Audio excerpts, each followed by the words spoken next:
Welcome to Randomania, the podcast presented by the KNC, a charity organisation situated in Kirkdale.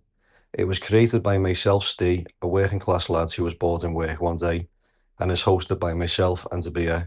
We are organised by our friend Alex and sponsored by Dolphin Web Services, a web design business you can find on Instagram. Don't forget to like and subscribe. Enjoy. Welcome to the Randomania podcast, presented by the KNC and hosted by myself, Steve, and Abia. Today's guest, we've got Rob Cain, local DJ, who's been on the circuit since 1994, and also we've got Adam Foxcroft, who's an up-and-coming DJ, aspiring to be just like Rob. So, Rob, He's never going to make it. Rob and the Apprentice. He's never going to make it. He's not got the minerals. So, Rob, if you want to just tell us a bit about yourself, your background, and how you got started. I'm from Crosby. Lived there 90% of my life. I got into dance music in the mid-90s. I used to go down to my mate's house. He used to have cable TV. I don't know if you remember cable TV or not, but there used to be a channel on it called The Box. Do you remember The Box? Yeah.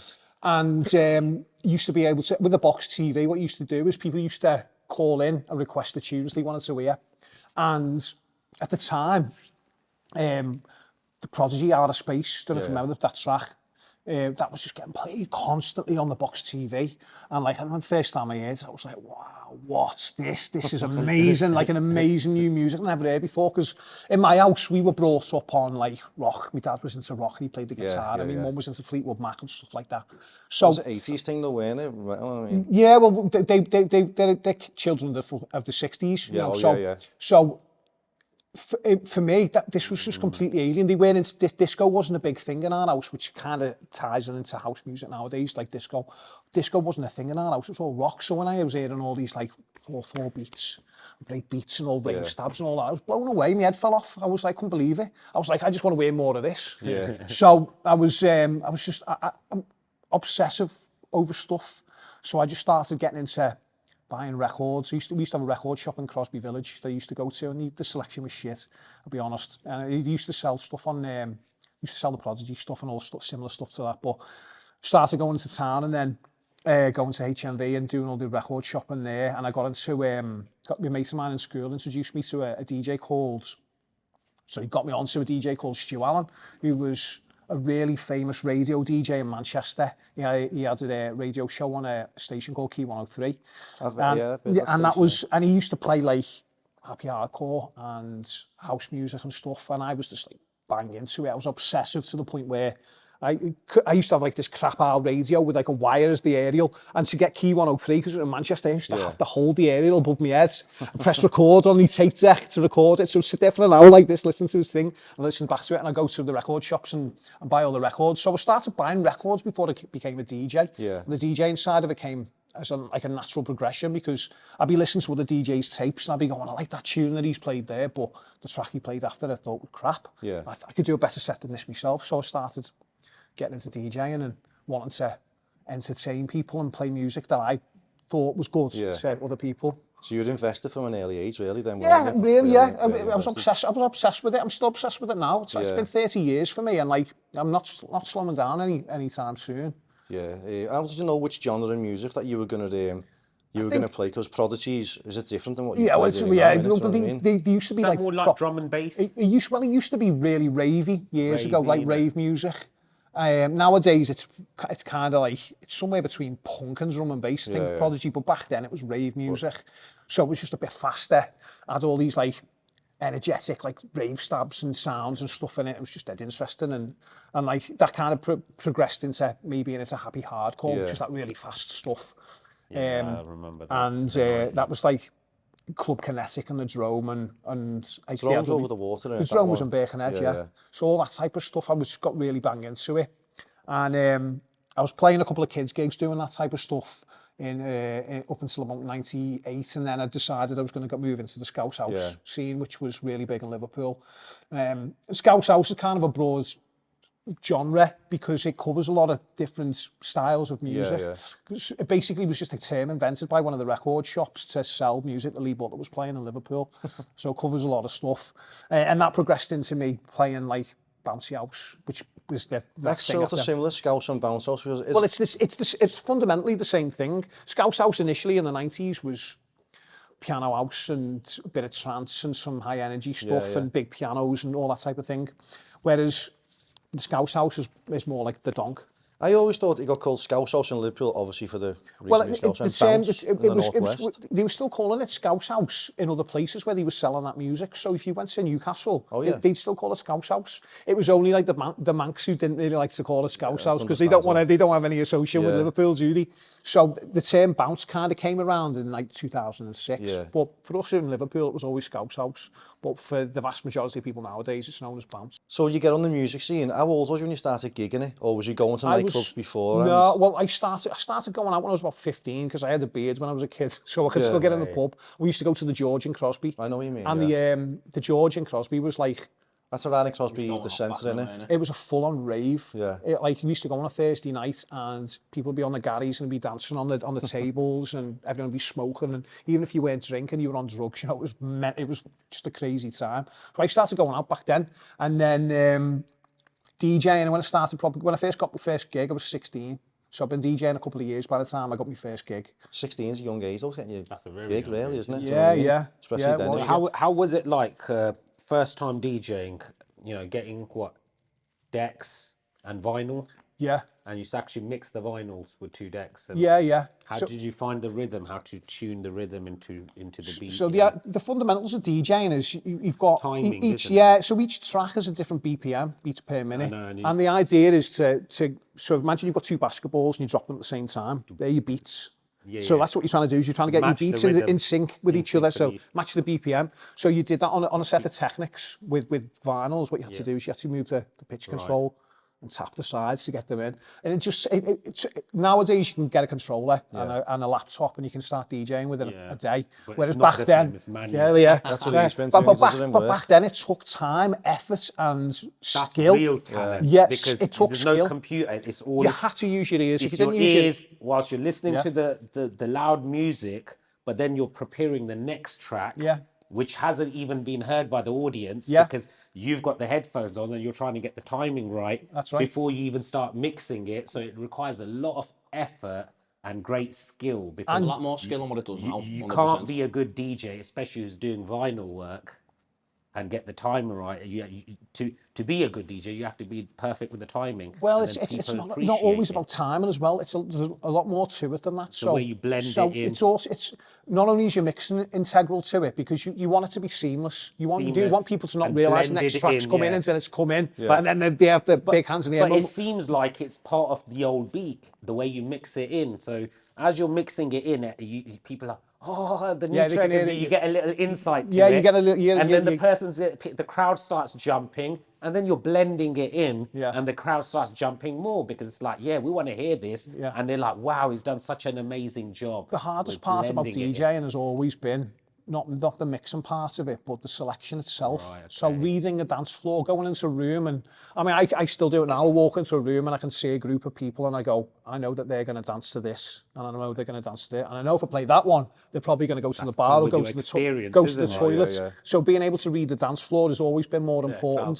than actually mixing. So a lot of the old school DJs, the really old ones, they didn't mix at all, but they knew how to play the right tune at the right minute. Right, and that's like, it goes for wedding DJs as well. That's a different skill altogether. You go to a wedding and we know when wedding DJ's good, when the dance floor's full all day, and they're not mixing, they're just playing songs, but they're playing the right song in the right order at the right time to the right people. Going with the old style of mixing and all that and to the new style, what I've seen Adam doing work a fair few times, is it tough? I'm asking you this. Compared to what it was when Rob started, and nowhere near. I've seen you doing it anyway. I don't understand. I think the modern technology has advanced so far now within the DJing industry that you can take your decks out of the box. As long as you've got your music all ready, you can plug it in. You can be mixing within 5 minutes. You press a button and it syncs it for you. There's no. You have to use your ears. Is there ever a thing though on the nightclub scenes or between DJs where you couldn't do what we've done back in our day? We're sort of better than you. Of course there is, and there's a camaraderie between the older DJs that we all think were better than the younger ones. But then you've got these extreme polar opposites of the new lads, like James Hype, who's just incredible, and who's who's doing stuff that we couldn't even dream of do. Yeah. On a set of young lads, is he? Well, no, he's from Chester, but he's like worldwide. He's one of the biggest DJs in the world He now. used to play in town, and eventually he's just done a story where he's come out where he moved to Manchester, was it? Or did he go to London? Yeah, he moved to London in the end, yeah. And then branched out that way, lads. But he's only a local lad from like the northwest. Can I ask something in regards to mixing, and as you're mixing with the old technology with the new? With vinyl, you could scratch, and you can still do that. You can still do that, modern technology. You can, like, spin it. Yeah. And you can do all sorts of things like that, right? Where it just, spin back, rewind the vinyl. Yeah, you still do that. Can you do that with digital as well? Yeah, it's all. And does it give you the same sound effects? Yeah, it's all, really? Yeah, and it's easier to do. Really? The thing with vinyl, right, was I love vinyl because vinyl made you the person you were, whatever. Because it was hard to get. It was hard to get. Sometimes they only pressed a certain amount of things, so if it sold out, you couldn't get a copy of it. So nowadays music's more accessible. So your vinyl collection made you the DJ you were. People went to nightclubs to hear certain tunes that you would play because no one else had it.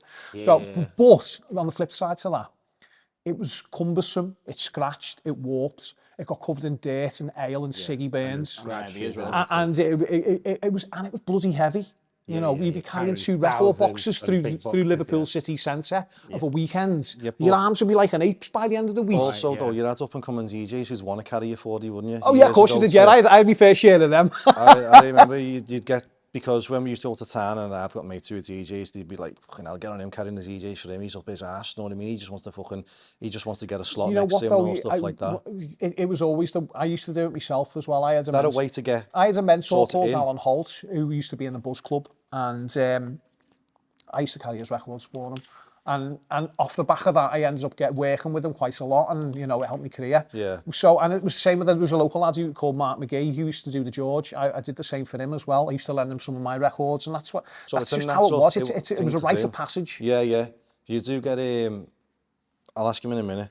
You do get a lot of people though who are sort of bitter towards. So let's say, for instance, Adam's carrying records in for you, and then you'll see a DJ who's sort of in competition with him. He'll be looking at Adam going, he's an ass kisser sort of thing. There's a difference between ass licking and networking, and like it's a good shout out, by the way. Because there'll be people who, like for example, like with Rob, like how can I put it? So for example, like I didn't look up to Rob. Well, I do look up to Rob, but then it's like I want to learn off Rob, but it's not like me going around like licking his ass. No, but I mean, some people are competitive, aren't they? And they'll turn the competitive edge into bitterness. The DJ industry is I just think that's the industry in general. It's an idyllic job. People want to do this job because ultimately you're getting paid a lot of money to play other records to people in a nightclub. If drinking and drugs are your thing, you can do that all weekend as well. It's the job that people aspire to do. So when someone's into that, then they're going to think anyone else who's doing better than them is an arse licker. But it's just a jealousy thing. But everything comes to those who work hard and get their head down. Did you have a favourite vinyl? What you go, right, I'm going to play this every set I do and know what's going to get. I still haven't got a favourite track. No. But there's always tracks that are going to work better than other ones, always. And some of them tracks are 30 years old, some of them are a week old, but it's just music's so throwaway now. It tends to be the tracks that are going to work as stone cold classics. Thing is now with house, they're remixing 80s, 90s tunes and updating it with house, which I love. The thing with house back then it was all samples from the 70s and 80s anyway. It's always been a sample-based music. Yeah, so the new house today that's coming out, I really love it because it's all the beats from my childhood that have been updated, and they got so much better sound, the bass, the rhythm. Well, everything's been mastered properly. Like back then, when you went into a studio, you recorded on an 8-track recorder, and it was hard work. Whereas nowadays, you make a track in Ableton, you can go and play it in a club an hour later. You found the job a lot easier now. So it's a lot easier now compared to back in the days with mixing vinyl and everything. Everything's easier now, and that's why there's been such a big influx in the DJ industry. There's lots and lots of people who want to DJ now, whereas when I started, I was like, I was an outcast in school because I was a DJ. Everyone thought I was a weirdo. Everyone was into bands. They were into Blair and Oasis, and I was playing rave music on my Walkman. The Britpop and grunge era, weren't they? It was special though back in the days because I grew up in the 90s, finished school in the 90s, and then started going out 2000, you know, come of age. And I remember people used to be DJs. They used to get like, going to London, you know, thousands of people queued up for the rave, and the DJ's going in first red ribbon treatment, goes in, sets up, and is getting VIP treatment. And then the crowd goes in, and then he's making the whole place jump, and there's like thousands. It seems quite glamorous, but sometimes it's not always the case. And then you got special, like they're like, okay, you're on the set for 2 hours, then the next DJ's coming on, is his set for, do you know what I mean? So it was, you know, it was good. I liked it. I liked the atmosphere, even being... See, from an outsider's perspective, it always seems like it's a lot more glamorous than it actually is. But the reality is, sometimes you're really badly underpaid, you're tired all the time, you're subject to things you don't really want to be a part of. Right. And it catches up with you. But you know, when you're... imagine there's so many dance floors, right, in the place. And then the people who've hired you, they come... And they're thinking, like, why are the other dance floors empty and your one is jumping? Yeah. It gives you a sense of pleasure, Of course right? you do, because that's what it is. Ultimately, that's what the goal is to make people dance, isn't it? Exactly, yeah. You want to curate a soundtrack for someone's evening. Yeah. They go home and go, wow, that was amazing. I really loved that. And I like that, all the tunes that he played, and I'm going to go home and try and find what they all are and all that. That's what the magic is. Is it a competition, though? So say like you're in one room, you've got DJs scattered off in the room, I'm going to be better than them. I want this room to be the main because room. they've got different... Well, it depends what... if you play a venue or a rave with different rooms, they're usually multi-genre. Yeah. So one room might have house in it, the next one might be jungle and drum and bass, whereas I might be in like a hard house room or a house room or something. Yeah, so it's going to be different. You're so right. There's different clientele. For a big rave, people go, well, we're going to go and stay in that arena all night, or we're going to go in that room all night. Or some people just buy a ticket and just go flitter between, and they'll go wherever the most energy is and stay there. It's frustrating sometimes though when you're playing your music and you see people more leaning towards other music and you're playing to a small... because when you're creating a soundtrack, a proper DJ will build a track and it'll have peaks and troughs. So you'll have a track that instantly gets a massive reaction, but you can't play like that forever because it doesn't go anywhere. It has to come back down. So those peaks and troughs, when you start playing something a little bit more minimal, that's when people will leave the room or go to the bar or whatever, and then you bring it up again. But you're building a soundscape. It's like you want a break as well from the pressure, so you're like, soften it out. Not always, but you're thinking. I'm always thinking 4 tracks ahead when I play a track. I'm thinking, well, if I play this and this works, I know I can play that one, that one, that one, that one. I know that if this doesn't work, I can play that one, that one, that one, that one to get it back. So you're always thinking about stuff. Play 4 tracks ahead, Adam. So Adam, you're learning all this. Playing one track. You're like, you're the apprentice. You're playing the one track. Adam's the apprentice. He needs to take this all in. No, don't I remember one of the first times I went to Warren and I went to work. Do you remember? Yeah. And I absolutely muffled it, and you had to jump over. I was there. I'm not gonna lie. I was off my face, and I'm sat there. And Rob's like, I haven't played in a year. Let me have a go. Finally gets on, didn't I? First track I played, and I remember it was a... To be fair though, lad, you had just had the biggest, fattest slug of Charlie I've ever seen in my life. Like a punter. Like that, I'm just shaking and everything. I'm going to be boosted with energy, I'm going to go down with confidence. And I remember I'd seen Rob just come over from me like that and just jump over it, and I'll never forget it, ever. And then I remember it was a few weeks after I played, and I brought the track in, you had to go to the toilet, and you come back, and I went, weren't that bad compared to the other week, wasn't it? No, that was actually all right, that one. Was you nervous though jumping in for him the first time round? Because I mean, he's a name, like, do you know what I mean? Parnell's, weren't it? When you started coming down there. Like even then, because I haven't played with him before, like every time, like obviously from me being an up-and-comer, see if I've played before someone, I want to make a good impression. Yeah. Also, did you just come across each other by chance in DJ No, Parnell's, so or? Where Adam was playing, my mate owns that bar, and he asked me to come and do some bits for him. So I'd not met Adam before then. Okay. Like we spoke. Well, he got one in the end. People. So how long have you been doing this DJing? 6 years this December. 6 years, and you've been all on the new age stuff, digital, yeah? Not the but like analog growing up, as where Rob said, he grew up listening to obviously the rock and all the other stuff.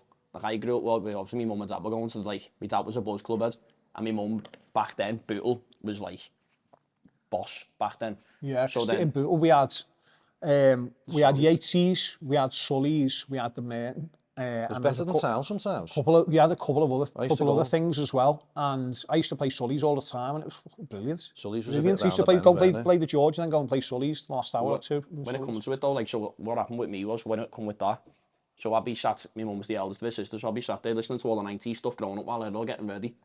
They go out to town, and the next thing you know, I'm sat with my granddad, getting babysat, listening to like Rod Stewart, Billy Ray Cyrus, all that kind of stuff. The Police as well, I started listening to them. Yeah, the Police were big in our house as well. Yeah. So that's how I sort of come about it, but obviously having him jump on after me, you always want to make a good impression. Yeah, no matter who it is, big or small, you always want to leave a good impression on whoever's in the room, sort of thing. I think most of us aren't really that arsed. So do you play, Adam, do you play in clubs now? Here and there, it's more like, I'm doing more private parties at the moment, and then trying to you're starting to build, get recognised, private parties, which is eventually you want to get into clubs and get recognised with your skill set that, he's got the talent, he can turn out, you know, if he comes, he can control the night and have a good night. Yeah, but you still learn crowd control playing all the clubs time. and playing bars is a different entity altogether. It's like, you're not playing the same music at a wedding as you're playing in a pub, or as you're playing in a bar, as you're playing in a nightclub, you're playing at a festival. Yeah, you've played the 05. Yeah, so many times, So say you're going to play there, let's say Saturday night, but then say Sunday night you're going to go and play, I don't know bars names in town, let's say Bar, for example. Are you going in there with different sets? Yeah, so at the moment, currently I'm playing locally by ours. I'm doing the Pioneer on a Friday and a Saturday, and then I'm doing Parnell's. So the Pioneer is like a wine bar, so I go in there and I play disco edits, like 118 BPM disco, like proper like remixes of Rod Stewart and ABBA and stuff like that, because it's just background music. But then when I get to Parnell's, I'm playing more party house and old school stuff. Is it different though, playing that, like them wine bars now, because you've played some of the biggest clubs in England? So do you ever get the buzz where this wine bar, it's not doing it for me, I want to go back to like a big club again? I think, well, at the moment, currently we're in a bit of a situation, in a recession, where nightclubs are closing at a rate of one a day at the moment. Really? Yeah, it's really, really bad. We lost, like I was saying to the lads before, last month we lost 54 Navy Bar and Alma de Cuba all in 1 week. Wow. And a mate of mine, he does security, and he works with that, can't pay, will take it away. And he says that the pubs, bars, restaurants and nightclubs are closing in the UK at the minute at the rate of 1 an hour. So one venue an hour is going in the UK.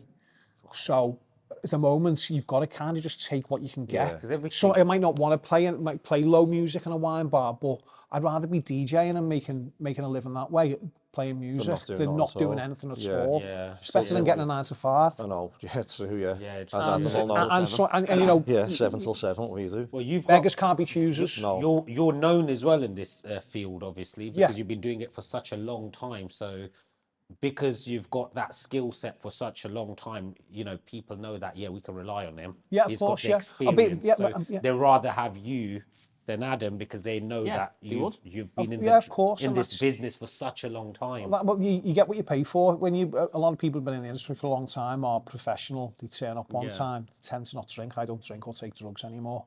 And, you know, they kind of just do the job and then they go home.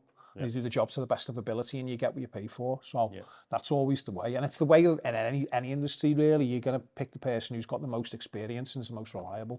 Hey, we say you don't drink and do drugs no more. No, when you started off, did the drink and drugs come pretty quickly?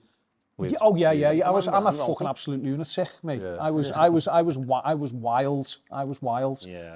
From when I was young, doing acids and mushrooms to absolutely smashing Garys. Is this while you're DJing as well? You're having I was a wild man. And did it affect your? No, well, you think right. Here's the thing. I noticed when I stopped taking drugs at the beginning of the year. I really noticed. I even when I'm off my cake, I know I'm good. But when I'm sober, I'm fucking exceptionally good, you know. Okay. And I noticed that myself. So you're better then when you're I'm much better when I'm sober, much better. But I think everyone is. And they just don't like to admit it. Some people like to have a pint before they work because it calms the nerves. But I don't really get nervous about stuff. Do you think that's just you're part not of the going culture, to get though? nervous if you've been doing it for so long? Because it's second nature. Second nature. Like the back of your hand. You can I don't even think about it anymore. When I'm DJing, I'm just thinking about what track I'm going to play next or the next few tunes. You're so experienced now that it's like shutting your eyes and riding a bicycle. Well, that must have been part of the culture, though, mustn't it? Where you have a DJ, fuck it, I'm going to have a pint, I'm going to have a stripe or whatever, and go on just because it goes hand in hand. You know what I mean? So you think people just do it just because it's the image thing? In the 90s, we were caught up in the ecstasy generation. So that was a really big thing. Without ecstasy coming in the late 80s, and early 90s, the rave culture would never have happened. We would never have had house music. So that was part and parcel of the industry. And like, it's kind of sad that drugs have pushed a scene, but that's ultimately the reason we have house music now, is because of rave culture and drug culture. And yeah, it goes hand in hand with it, unfortunately.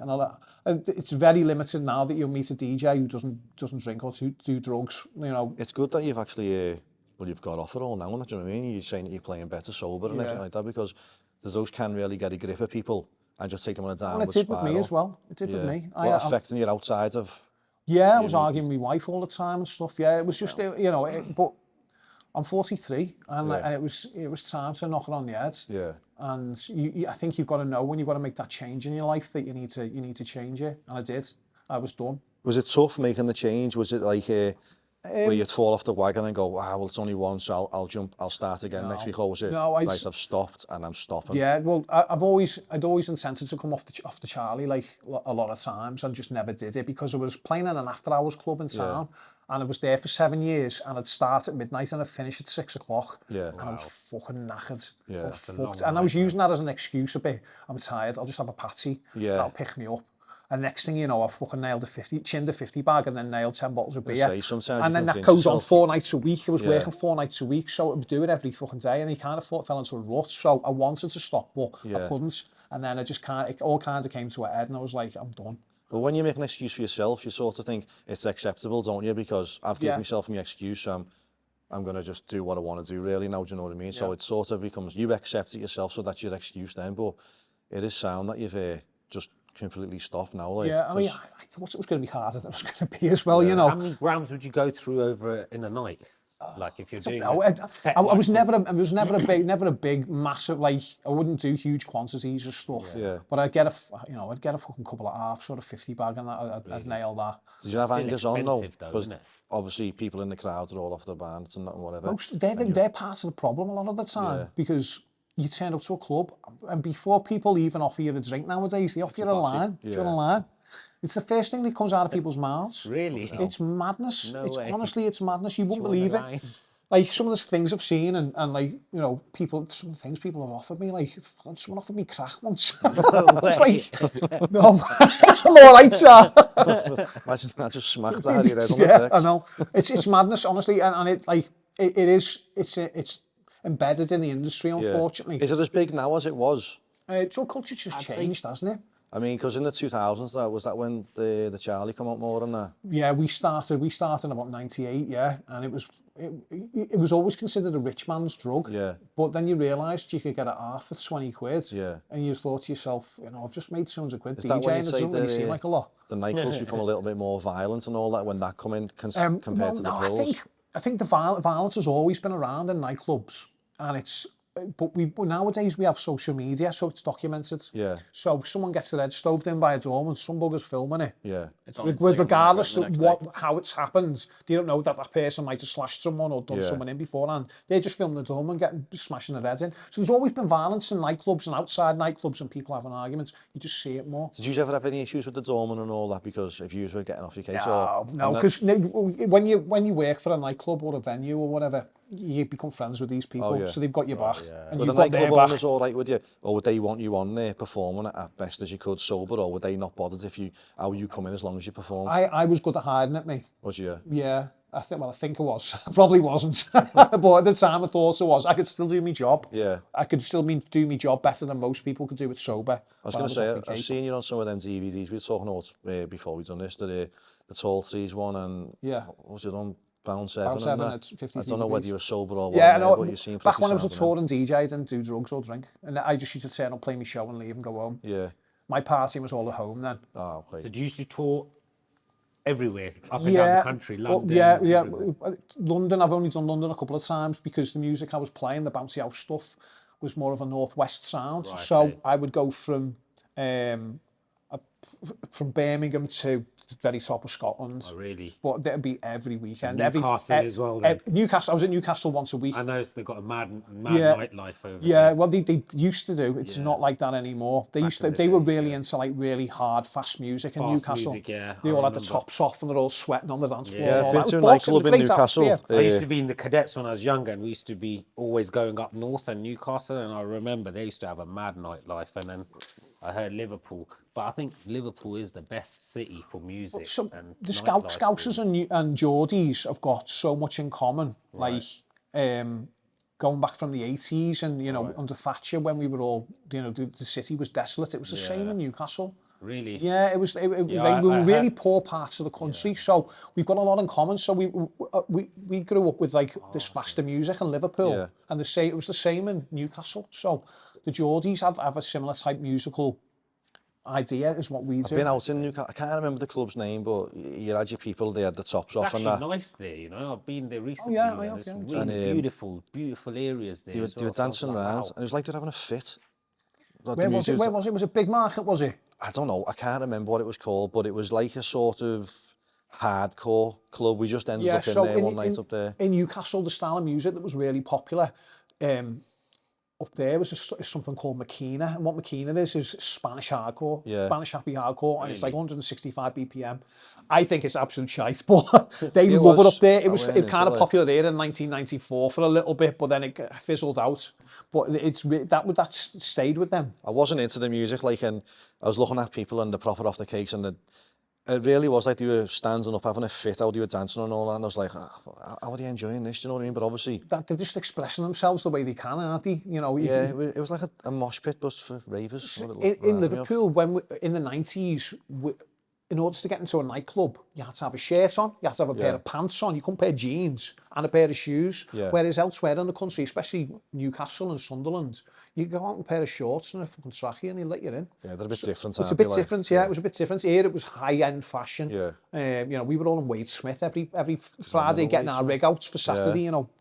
And they never had that. So we were more fashion-wise, we were more like London. More advanced than them up north, weren't you? Bar and on Victoria Street, and used to be like no Hugo Boss. Well, you still can't get into venues in Liverpool wearing certain things. What's the reason for that though? Are they just targeting that make with a certain so what the thought process behind it was? Like, so I was a resident at 54 and they had a really strict dress code in there. Girls had to wear heels and had to be in a dress. Lads had to have high-end gear on. You could wear trainees, but they couldn't be white. They had to be high-end, and if you had to have a high-end top and thingy on. People are less inclined to have a fight if they're wearing 500 quid's worth of club. To have like a classy image of the club, like we get like. Well, yeah, you stylish people coming in. Classier people in the venue spend more on ale. Buy more ale, less fights. Because people, no one wants to have a Barney and then get their 500 quid top ripped, do they? I know. Nowadays they've got £1,000 jackets and £1,000 shoes is normal. It's like going on to 2-3 grand. So it's like that's down to Instagram. Crazy. Instagram, isn't it? I'll be honest. I spent 500 quid on a pair of trainees at a drop of a hat. I'm not arsed. That's my poison, you know. But these kids are all brought up on Instagram, and they're aspiring to follow all these celebrities, and they're getting off the private yachts and jets and stuff in their 10 grand rig outs, and they're like, I want that. And they do. Some of them do. And then that's the shocking thing, because you're like, wow, how do you spend that? Well, we cop for it as parents as well, you know. Like, my kids are the same, on a new pair of Balenciagas, and you've got to put your hand in your pocket because all the friends have got them, and it's like... Yeah, it's crazy. I'm thinking, like, what the hell is this teddy with the chopped off head on it? And I'm thinking, like, I never knew what that is. I know Armani, I know, like, you know, things what I grew up with, and I love them. I still wear them, but I can't justify wearing a teddy with a ripped head off and it paying like crazy money. You're showing your age there. Give me that teddy. I'm thinking we would design something like that and then charge £1,000 or 500, like crazy money. It doesn't make sense. No, this is just what fashion's like. Fashion evolves, doesn't it? Fashion evolves with music and stuff. What would be the reason? No, I don't know why it was years ago when no Hugo Boss. Hugo Boss was... But did you think that somebody wears Hugo Boss is like entry-level designer clobber, isn't it? Yeah. So German military. And it wouldn't... If you were going out to a really posh venue, you wouldn't, you'd have your Pradas on or your Gucci's on or whatever it would be. You wouldn't be wearing a 50 quid Hugo Boss t-shirt. Yeah. And no one's asked about getting that ripped if you're getting a Barney, you know. Oh, true. Right, By the way, he designed the Nazi uniform. That's... Busted, yeah. He did, yeah. I know he did, yeah. Uniform. That's it was the SS uniform, wasn't it? We had Ben Sherman for the British military, all Ben Sherman shirts. Ben Sherman shirts were really popular in the 90s. That's what I used to wear to go out. Either a Ben Sherman or a Ralph Lauren. Yeah, so all the British military, it's like Ben Sherman. When did Ben Sherman become a bit of a shite? Honestly, I've never heard of it, mate. You've not heard of Ben Sherman? You're only young, aren't you? So. You're young, innit? That's why Ben Sherman, because what happens was, as fashion progresses, so does the price of stuff. So Ben Sherman stayed at you could buy a Ben Sherman shirt for 35 quid, whereas people wanted to go and get a Machino one because for 90. Yeah, I remember Machino was so 90s, yeah. And then you go to, that same shirt that you see for £90, when you go to bloody these shops, these certain shops like Selfridges, 300 quid. I said to my missus, or 390. So I said to my missus, I said, nah, we were shopping. I said, nah, this is crazy. I said, do you know what? The same shirt I can buy for way cheaper. She goes, how do you? I said, I've been buying these for a long time now. I know. You go to these shops, they rip you off just because you're in the Selfridges store. But you can go to another shop, a New Bond Street, and you'll be shocked how much you can actually buy the shirt for. Yeah. And then she looked online and she found it. So recent, she bought me a shirt. I said, oh, it's my present. So I said, I want this Moschino shirt with the red label saying Moschino. Oh, yeah. So it's a t-shirt. I've got the t-shirt, yeah. It's a t-shirt, yeah, so t-shirt. And I said, oh, she's got 100. I said, for 160 quid for a t-shirt. I said, no way. I said, trust me, you can buy it cheaper. She found it and she bought it. I said, just because I said she'd found it on the internet, she ordered it and got delivered. Do you know what I mean? So it's just crazy. In Selfridges, they'll rip you off like that. I didn't even know Machino was still out. Yeah. Machino reminds me of... I love Machino, man. What Machino late pyjamas? 90s, 2000s. Machino's... You know what it reminds me of? Armani. The cast-off shooters wearing like Machino stuff and all stuff like that. Oh, yeah, but that was mega popular then when that was filmed. That was a lot of that. Great film, a lot of that was shot in the Buzz Club in Liverpool. Yeah, was it, yeah? Yeah, because Desi was the head doorman there. Oh, yeah. Yeah. That was a good film. It was good because it was in Liverpool and... The acting's absolutely terrible, isn't it? What movie? Have you watched it back recently? I've watched it about more than 100 times. I used to know it word for word. Did you? Yeah. Growing up, it's like, he's all said the shouts off films to each other and then shooters come out, it'd be like, fuck every other film. Let's just say stuff off shooters to each other, do you know what I mean? Well, yeah. And it still gets done now sometimes in our work, and for no reason. You could just be sitting there and the next thing, a shout off shooters will just get said to someone, do you know what I mean? But like, I don't know if Adam, you know anything about shooters, but you'd say something to him and it'd just go over his head, you know what I mean? But it's a bit of an iconic film in Liverpool, like. Yeah, it was, It was really big. Did you bump into any of them when you were on the scene? They were all on the tour. Was the, They were all on the tour, yeah. Yeah, some of them on the aquarium with me when I worked on the aquarium, yeah. Bet you were a fun handful, them, no, like. I've got a lot of time for a lot of doormen because a lot of them are mates, but they were built differently then. Doormen were traditionally big fucking burly men who could fight, and they would fight. Even the cops were built different though, if you look at that. Cops were the business were a bit more calmer back then, because when there was trouble in nightlife, the doormen tended to deal with it, and by the time the busies got there, they didn't really have to do anything. You know, someone was already lying on a bloody mess on the floor and it was done, and they'd get slammed up. Yeah. You know, it was dealt with differently. They were made of different stuff then. Back then, would you ever have like a favourite venue to play in Liverpool, or would your favourite venue be outside Liverpool somewhere else? I used to love playing the 051. That was a massive club, that was like Mecca to me. Yeah.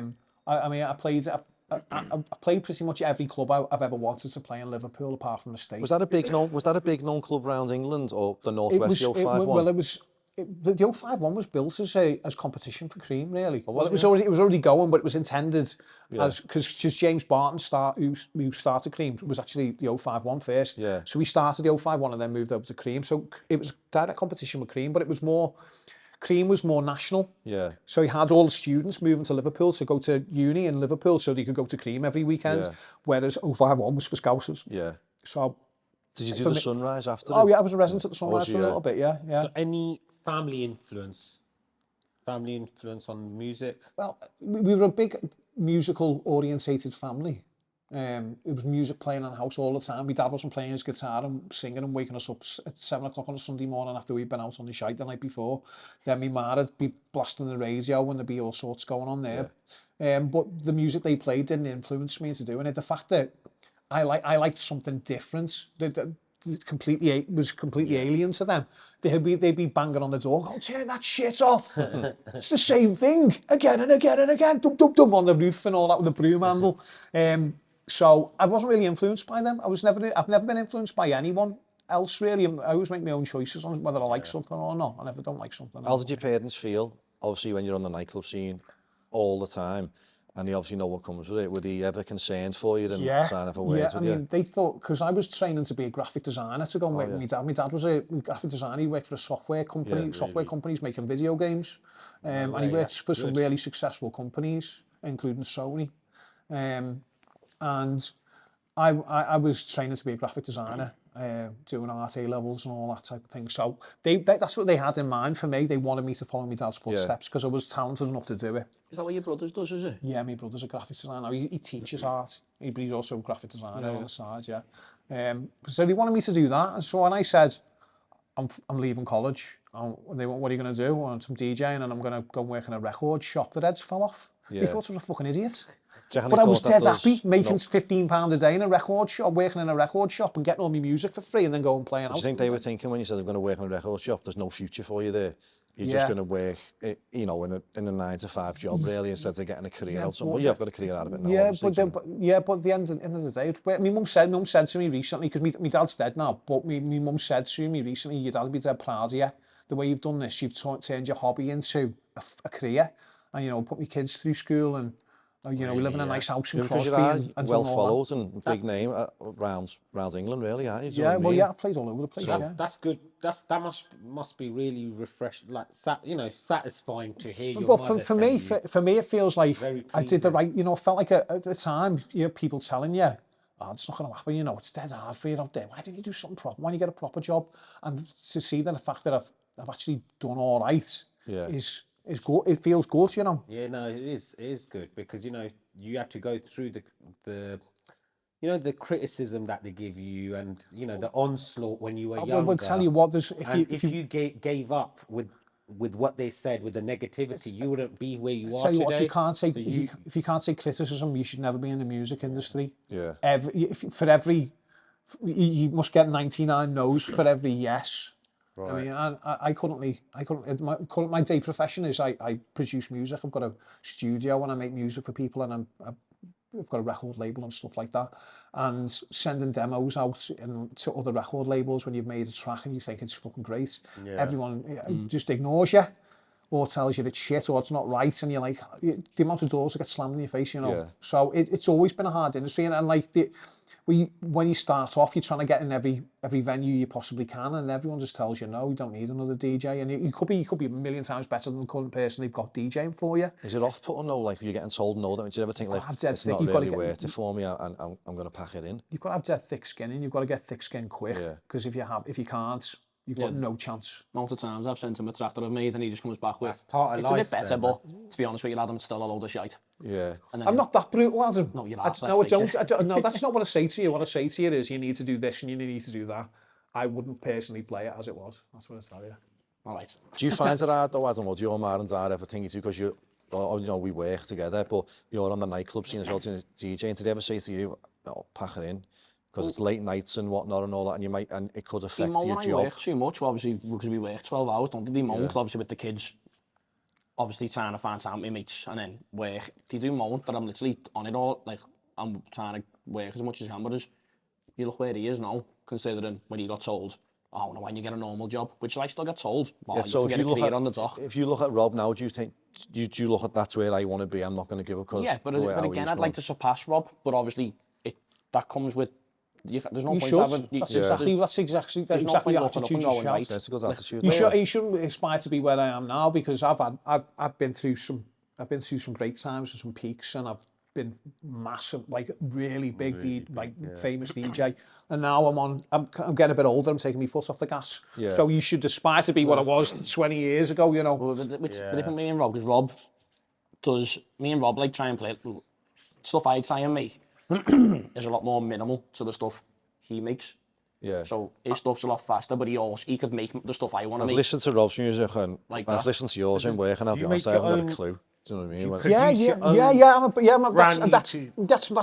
mean? That's my job nowadays. Is my day job is that, yeah. So I've managed to integrate my night job into my day job, and what I do is through the day is I hire my studio, so someone will come in and they want me to make a track with them. So I sit there and make music for other people as well. They're hiring off you, but then they ask you to put your input in because. Well, I'm making it. There's someone just coming to me an idea and go, I want to make a remix of Scatman, and I'll go, okay, sound, and we'll get in the studio and I'll make a remix of Scatman for them, and I'll go, it should sound like this. All the equipment and the computer. Yeah, all that. Yeah. Do you know how to function all the studio and do all the the editing? Yeah, that's amazing. You can mix and master as well, can't you? Yeah. So you actually learn, Adam. You learn from Rob by sitting with him. When I started trying to produce, we first done a Zoom call, wasn't it? Yeah. And it was that Miss Honey track. Yeah. So I've saved basically on that Zoom. You can save your call. Now I still watch that every now and then because I'll go back and there'll be little things that he showed me, or he's went this, how you do this, and I'll completely forget about it. Do you know what? You're so lucky that you got someone who's got so much experience firsthand showing you. Because people have to go to university to learn this for 3 years or 4 years, and they still don't become good because they haven't got no one who's actually got the experience like you have, giving them all that time to actually master things. And what you're learning from him, because he's got all that experience, learning firsthand is actually better than going to a university and wasting 3 years. Best to learn on the job, aren't you? Exactly. Hands-on will teach you the best of It's like going to you go into uni, you learn how to do a job, and then when you put into that job placement, you don't know what you're fucking doing. You don't. Literally, you don't. Because I've been to uni, I've studied media, and I know how difficult it is, Cubase and all these different programs. Yeah. If you don't know how that software is functioning, there's so many options and so many things to do, you're lost. Yeah. You need somebody who knows what that program's all about. And I'm not trained. I can't play keys either. I'm using the software nowadays. You can kind of bypass the fact of being able to learn to play the keyboard. You know, so I'm still self-taught. I spent a long time learning. Like I started making music in 2006, but I was in a band, like a dance music group, and we did loads of remixes for like famous people like Christina Aguilera and The Script and people like that.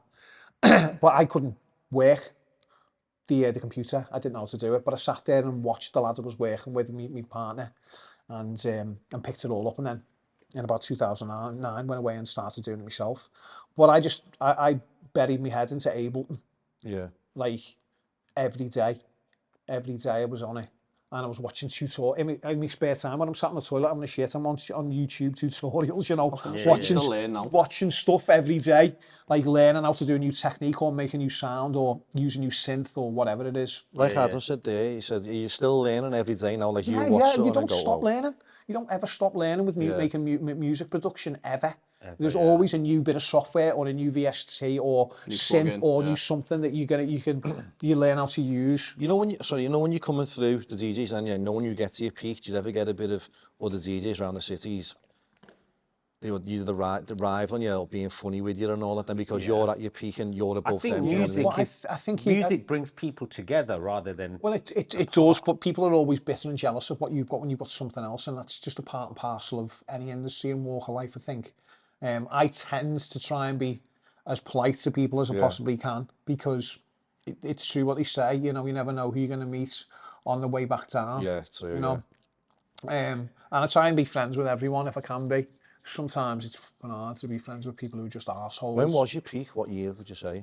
I won some awards. I won about 7 awards in 2007, 2008, 2009 for best DJ. Yeah, but I won best DJ in that. So 2007, 2008, 2009. But then the scene I was involved in kind of took a dip in 2009. So 2006, 2007 was the peak for me. Them DVDs. Yeah, so that I peaked probably 2007. Yeah. But then I kind of we went from playing these huge arenas with, you know, between 2,000 and 10,000 people in them, to then the gigs became like you turn up to a club and it was a working men's club and it was a back room somewhere and your decks are set up on a pasting tables and there's 15 people there. Did you ever question, like, oh, what am I doing this for now when you're in them working men's clubs and all stuff like that? I mean, it's a bitter pill to swallow, and it gives your ego a kick in the plums, but it's good for you. Yeah. It gives your life a balance. I see my wife does this all the time. She says to me, she goes, "You're not DJ Rob Cain in this house. You just Rob. Yeah. You're my husband and a dad. You know, you keep your fucking ego out the door." And like that's helped me loads over the years. You've got to keep your ego in check, because at the end of the day, I'm just a guy who plays other people's records, or well, sometimes I play my own music, but you know, I'm just a man who plays people's music in a room, gets people to dance. It's just my job. I walk home. I don't have a car. No. You know, I walk to my gigs, or because I'm local now, or I get a taxi, or I get a drive. You know, can't even drive. Speaking just a normal fella, you know. Walking home. So knowing you've played a gig and you've had all people just off their heads on whatever, did you ever get anyone outside who goes, "I'm going to challenge the DJ, hey, come here, you." I've nearly been mugged twice, yeah. Because you do get people who like want to challenge you because you're a well-known name and stuff like that, and they go back to mates, "I never stole her on, let's say, Rob last night." Oh no, yeah, like that's happened before loads of times, yeah. I've had loads of trouble in clubs and stuff. In Liverpool or other cities as well? Someone tried to mug me outside the Sunrise once. I got chinned, and but my record bag was too heavy that they couldn't carry it away.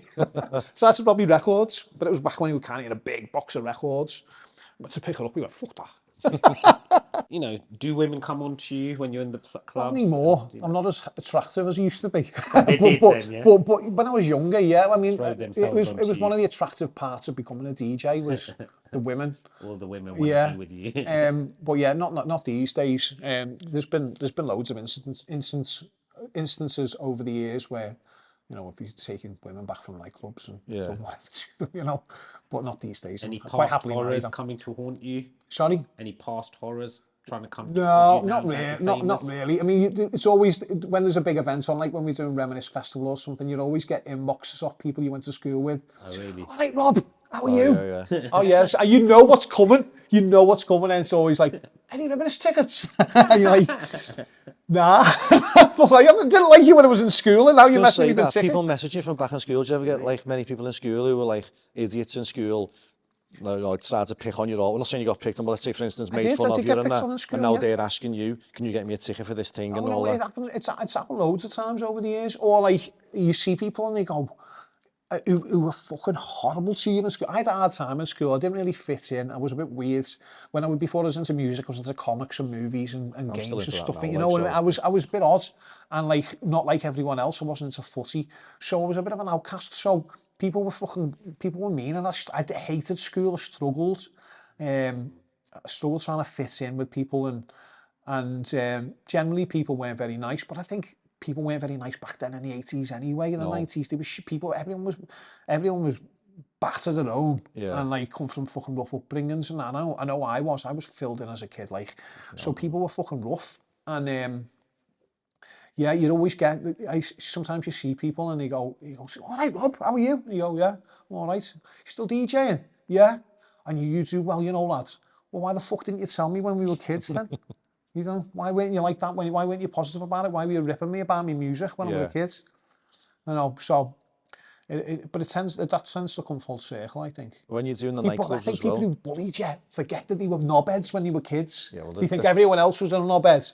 You know, I think the bullies for a reason because they're thick, aren't they? And then they forget. But going back, so knowing you're in the nightclubs, did you ever get like, the after parties where like, let's say, the bouncers were big fellas back then, they go, "Rob, you're coming back to a party with us, you're DJing this party." Did you ever get like dragged back with any of them and all that? Like, I used to go to them quite happily as well. So, yeah. You usually get people who would be intimidated and go like, "Oh, I've got to go back here now," do you know what I mean? Yeah, you'd end up sat at a party with Dorman for 3 days just sniffing coke.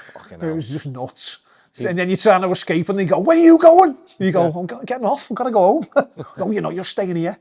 You get put in a headlock and put asleep. So the going there was sad, it was the getting off. What was a bit of a nightmare? That's why I don't tend to do privates, because you can't escape the bastards. You just can't get away from them. They just start throwing more money at you. Especially the young grafter kids who want to book you for parties nowadays.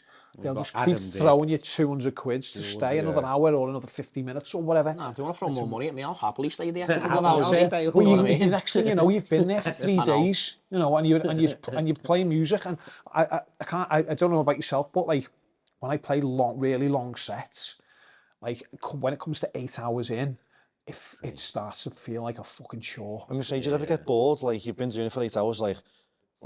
It depends on what's in front of you. If you've got a massive room with loads of people, let's just say you've got 500 people in front of you and they're there for you for the whole duration, you can pretty much ride off the energy in the room and keep you going.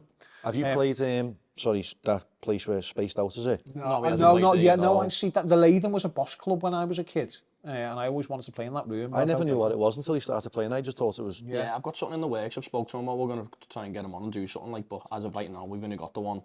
It's give your little community, Seafoot, a little bit of a boost, hasn't it, though? It's not just Seafoot. I'll be looking down from Crosby, Bootle, everywhere, lad, yeah. The Leiden was a legendary venue back in the day. The Beatles had the first promoted gig in there. Yeah, it was in the 19th. There was loads of big acts in the 60s and 70s who played in the Leiden, like massive ones that like are huge now. I'm sure there's someone like the Who or someone who played there as well. So for you to play, let's say you play the Leiden, is that like a box tick and they go, I've played that, you know, because I've never, I always, when I used to go there, we used to go there in like the 90s and we used to go to like functions. It was a big function, fancy function room, and I always used to think to myself, this would be boss if you set up a set of decks in here, a little rave in here. So, although it's not somewhere I've aspired to play, I'd like to, you know. Adam can sort that for you then, can't you? The song on the card, we've spoken, it is going to come about. It's just, we said about obviously you coming down and having a look with someone else as well, yeah, me and Lee were going to come down and have a look at it.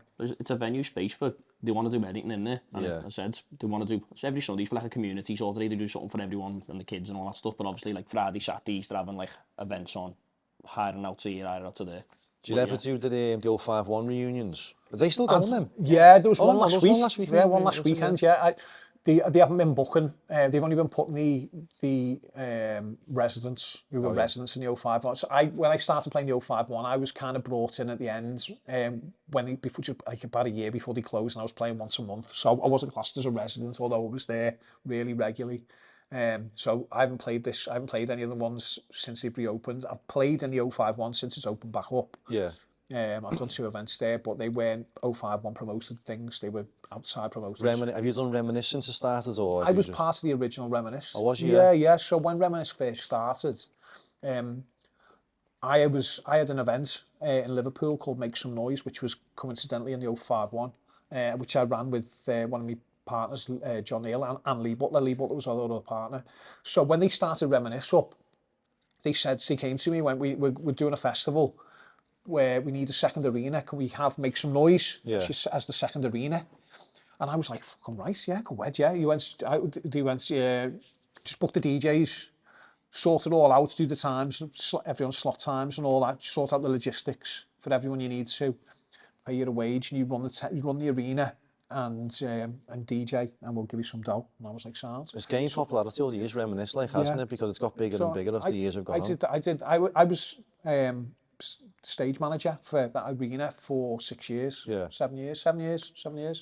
And in the end, it just became, as it got bigger and bigger and bigger,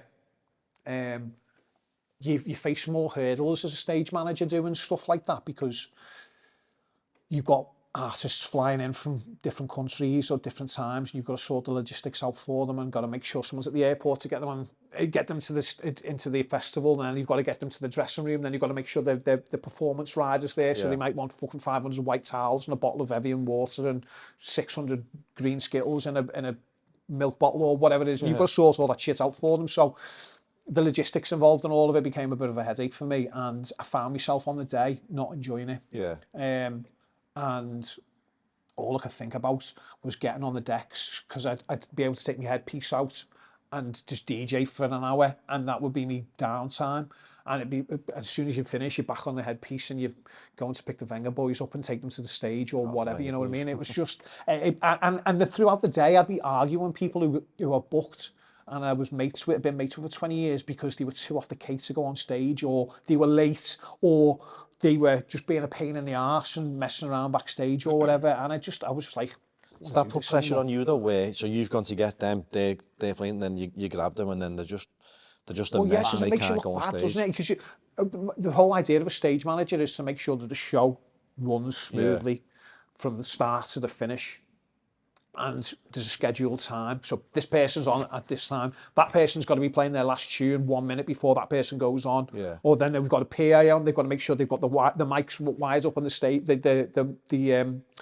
The booth monitors for the mics are all set up. You've got to do this and that. And it was just a logistical nightmare sometimes, and I just took the fun out of it for me.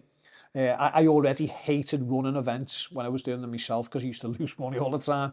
But then doing it on that stage, it was just too much pressure, and I was just like, I want to just turn up and DJ and enjoy Is that what you're doing then? How do you just turn up and yeah, so the past 3 years, so the year we came out of lockdown, that was my last year stage managing, and it was, I think the Reminisce team will admit they had a fucking nightmare that year. Yeah.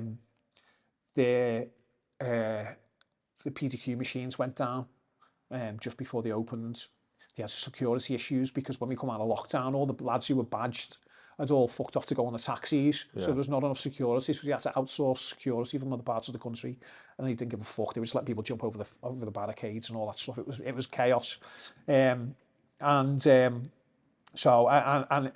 reflected backstage as well. There was bedlam backstage, people just jumping over the walls, and you're trying to run around. There's like fucking busies going everywhere, and it was chaos. But I mean, overall, it wasn't as bad as it could have been, you know. But they had a bit of a stinker that year, and they pulled it back the following year.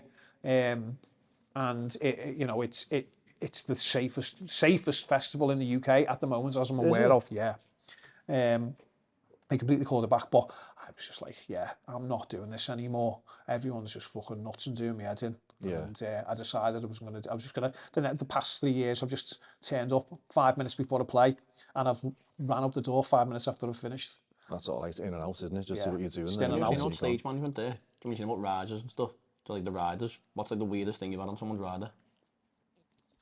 Because I've heard some like to some DJs now, we know circus have had and stuff like that. They've had some weird stuff. I remember who it was, but do you know what a rider is? Yeah, so the performance rider is anything that the artist requires for their performance. Put it this way, someone had a flyaway at a festival. They wanted a football flyaway on the rider. Steve Aoki has cake, doesn't he, which he throws at people and all that, which is ridiculous.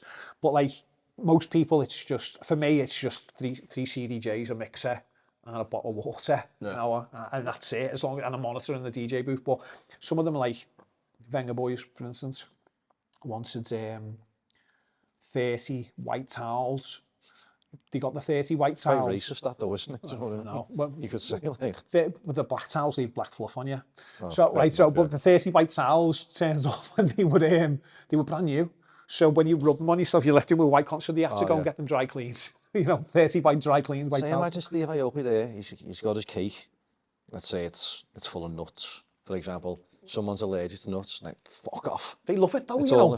People ask for the kids to get cake. But I'm saying, imagine someone with an allergic reaction to nuts, it's all in the face and the mouth. Have you seen the video of him caking someone in a wheelchair?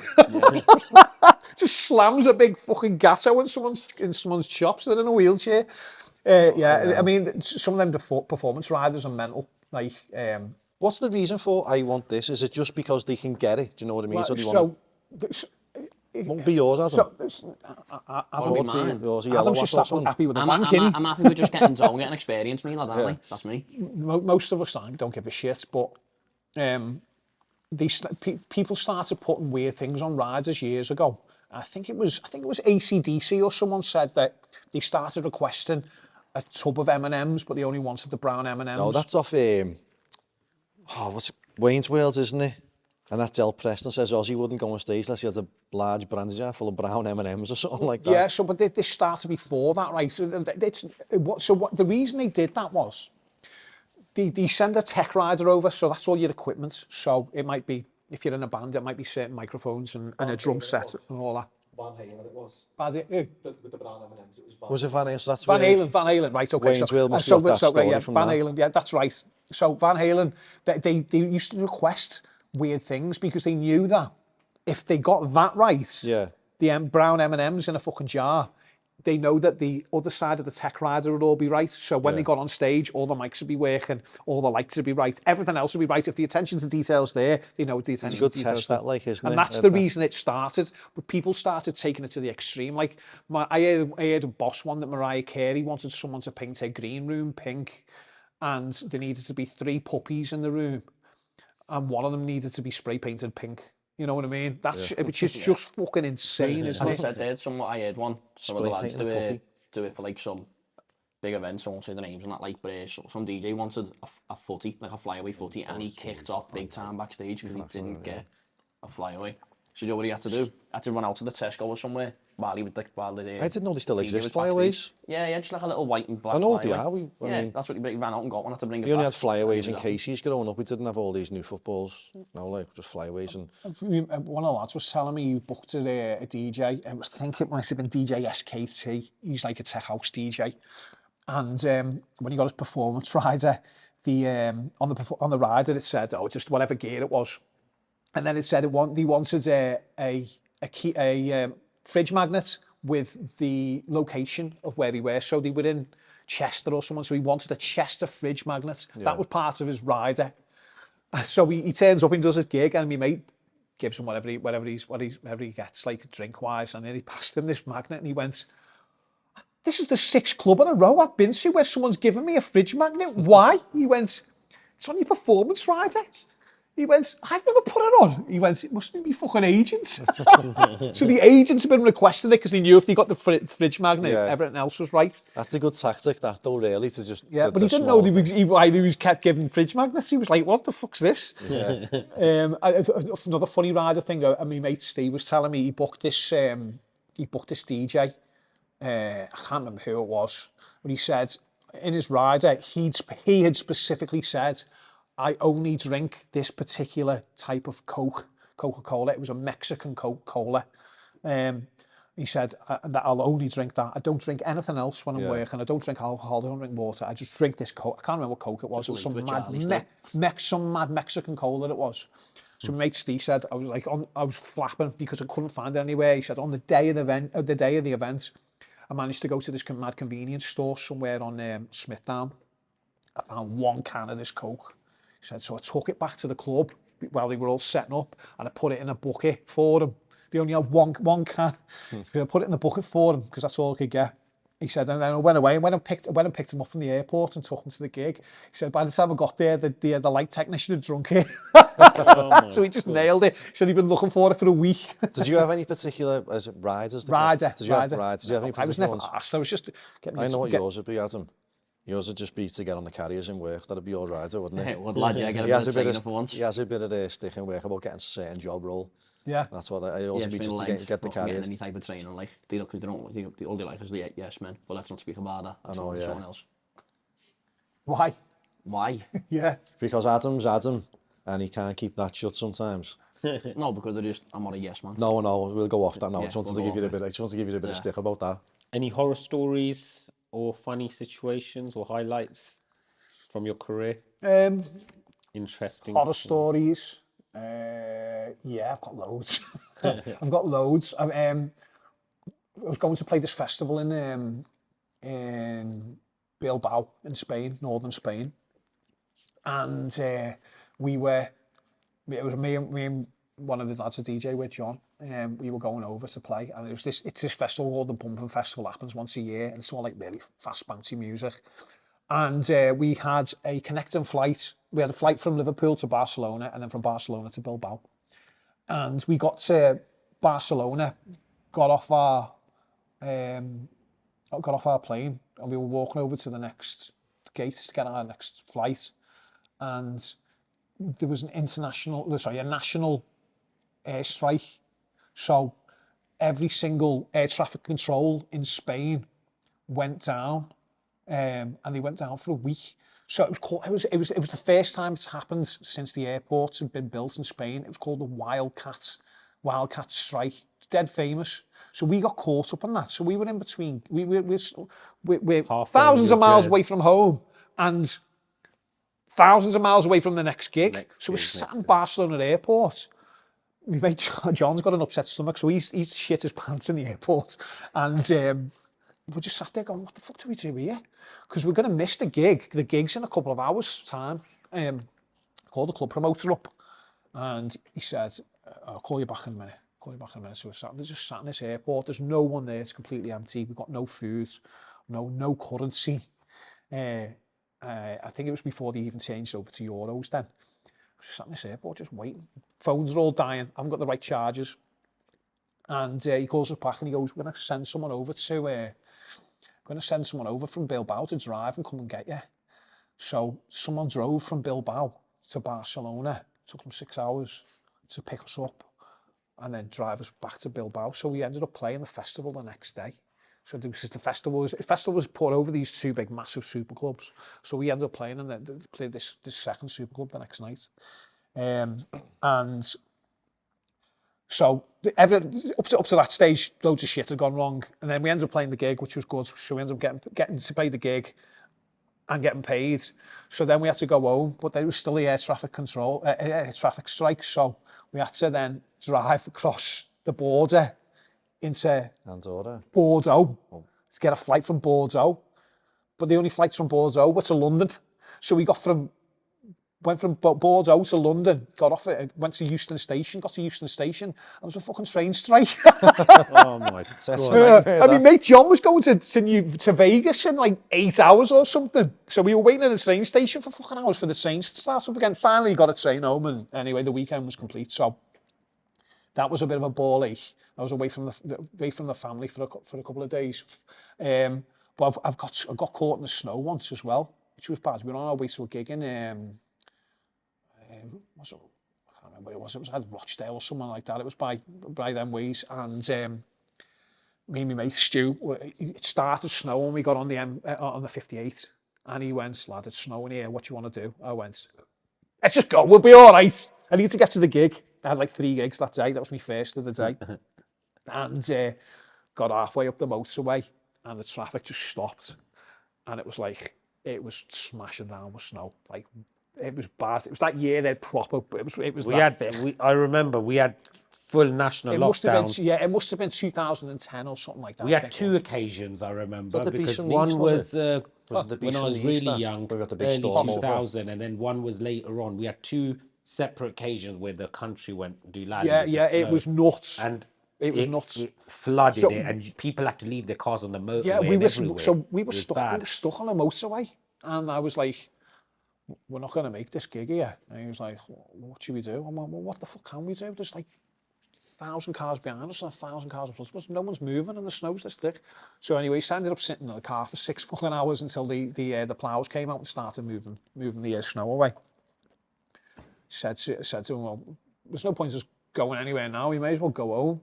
He went, well, what do you want to do? Because we stay in this lane here, we're going to be stuck in this traffic for the rest of the day. I went, just come off this next turning here. He said, all right, sound. So, come off this turning, and it was this mental little back street, and it was a slope. And over the night, it had all been, the tractors had been up and down it, and it squashed the snow into it. It was all frozen as ice. So we ended up going down the slope, and we ended up stuck in this bridge.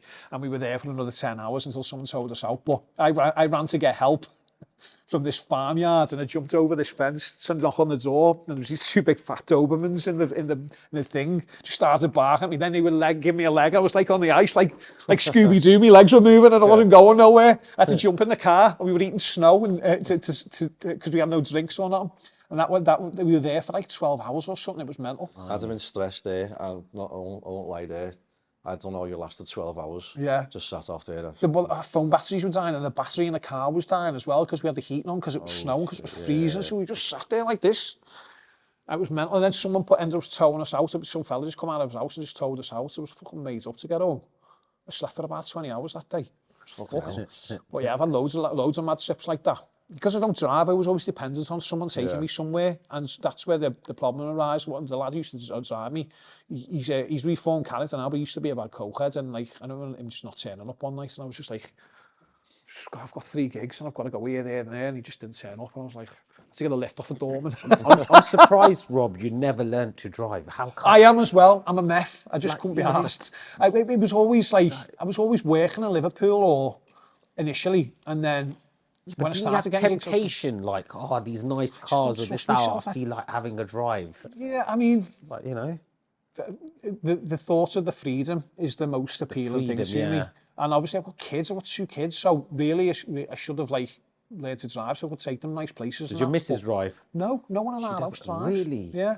Wow. I'm really shocked. I know, but I've always had some kind of means of getting places. Yeah. Well, I've either paid to drive. It's so easy though, you know, it's so easy, it's not difficult. 43 now. You've done well for yourself though in the industry, considering you've done well. You know, we're from that, you're only a year difference in us, yeah? It's only a year as my senior, I'm 82, right? I remember growing up, man, we used to bloody look for stolen cars dumped, like, or the thieves had left them in the woods. So as kids, 12, 13, we used to go exploring in the woods, find these stolen cars hidden under bushes, and me and my mates were like, yeah, found a screwdriver in the car. We'll just start ragging them, and then we'll drive it on the private road. And next thing, me and like my mates, we found this Cavalier one time. We thought, yeah, we'll keep in this. We started going to school in it and back. And then next thing, we all linked up. I said, yeah, I'm going to the mosque, but I didn't. I lied. Linked up my friends, and then we went for a little joyride. Went to the petrol station, fueled up, and someone must have reported us. I think a stolen car or whatever. The kids, we were like 13, 14, 15, or no older than that. And next thing, I had the police following me for ages, and I was like, you shit yourself. No, I didn't. I just carried on driving, but the car was full, and all my friends started jumping out. The car was still rolling. Next thing, we're thinking, wherever I'm turning, there's a cop car. What's going on? Then at the end, when they stopped us, I saw there's a helicopter, and they're arresting us, and like all the lights are on us, and I was like thinking, shit. And then they were shocked. They're like, what? You're like kids. They were shocked. They thought that we're grown adults. So they were like surprised. They said, he's actually a good driver. I thought he's a grown man the way he's driving, indicating. And she wanted to drive from an early age then? So yeah, I started driving when I was, 12, 13, and I kind of taught myself. So what I'm saying is we're from that age where, you know, it was so easy to blag the police back in the days because they didn't have no computer. So you said, oh yeah, make up your age. Make up the thing, like just add so many years and you work out in your head. So they'll give you a producer and that's it. You're buggered off. Yeah. And then I'm thinking, yeah, I've given him fake details, who they're going to find. Yeah, I don't exist. So, you know, I used to make up a name on the spot and they'll give me a producer and I'm thinking, yeah, happy days, that bike's not registered to me. Yeah, I think part of the reason I didn't learn to drive is because I'm just so fucking reckless anyway, I don't think I'd be a good driver at all. I think I'd be terrible. Would you ever consider driving? Yeah, I've considered it, yeah. I was going to get lessons for me 40th. I think you calm down, you know, Rob. You know, you might think that would have been when you were younger. Now you're mature. You know, you don't really drive like a lunatic, I'll be honest with you. My bird always says, if he's learned to drive, I'd never get in a car with you. She says that to me, and I go, you know what, I'll probably back her. To be fair, it's the other drivers you've got to worry about, really. Once it's the other ones on the road and that. But then I become the other one, don't I? Yeah. I'm the one you're avoiding. Yeah, true, yeah. You were saying then about nightmares there, though. What's been like a wholesome moment? So say, for example, like you've had Grace at reminisce with you. Oh, when I've took my daughter to reminisce with me, yeah. Taking me, you know, going to gigs with my wife is boss. Any gig with my family there. I did a charity gig for a girl who lived locally by ours who died. I did it with Louis Smith. You know Louis? Yeah. I did it with Louis and some other people, and it took me wife and both my kids with me, and I was welling up on stage, watching them have a little dance in front of the thing. That was boss. Obviously, taking our Grace to reminisce, taking my wife to reminisce is all good. My wife comes to me loads of gigs. She loves it. There's loads of wholesome moments. Like I think any moment where you go in with a low anticipation of something being good and then coming out the other end and you go, that was a full boss gig. That. Like I had one on Saturday or Friday. I played the Ferry for my mate John. And He built me for it a while back. He said it's like an old school gig, playing all the old classics and stuff. I was like, yeah, sounds. And then when I was turned up to the ferry terminal to go on the ferry, I was looking at the average age range of the people there, and I was thinking, this is going to be a fucking lead balloon, this. Like, it was like 60-year-olds and people with walking sticks and that. I was like, shit, what am I going to fucking play here? And sure enough, when everyone got on the ferry, they were all going for it, and it was Boss. No. Have you, before we wrap up, have you ever considered learning your kids to get into DJing, or would you not want that? I was a teacher at Mode Training for 2 years. So we were teaching 19 plus, DJing, music production. But then when all the stuff that happened with Liverpool City Council and the corruption with Joe Anderson stuff happened, all the funding got dropped. So unfortunately, I lost my job there. Yeah. So I didn't do it anymore. There was a big ripple effect because of him, weren't there? Massive. Loads of people lost their jobs. When was this? It was a couple of years back, wasn't it? 3 years ago, yeah. Really? Yeah. What, there was corruption within the council and money so Joe Anderson was basically taking brown envelopes off everyone. Yeah. Backhanders for stuff, and but all across the city, the funds and you know what? Yeah. So Mode Training is a company, a family-owned company that rely on government funding. So they were teaching an AEB course, which is 19 plus people doing whatever it was. I had hairdressing, maths, music production, DJing type things. And it's wrong. When that contract was worth £2 million a year to them, and when they lost that, they lost their whole business model.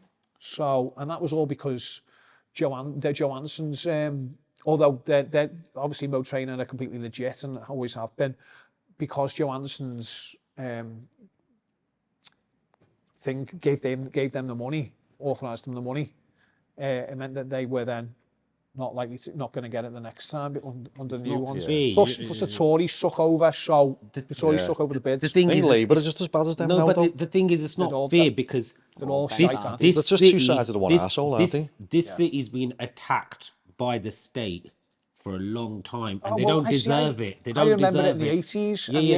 In the 80s, we were left to fucking rot. Even before. So what I'm saying is, I've looked into the history of this city, and the people of this city don't deserve it.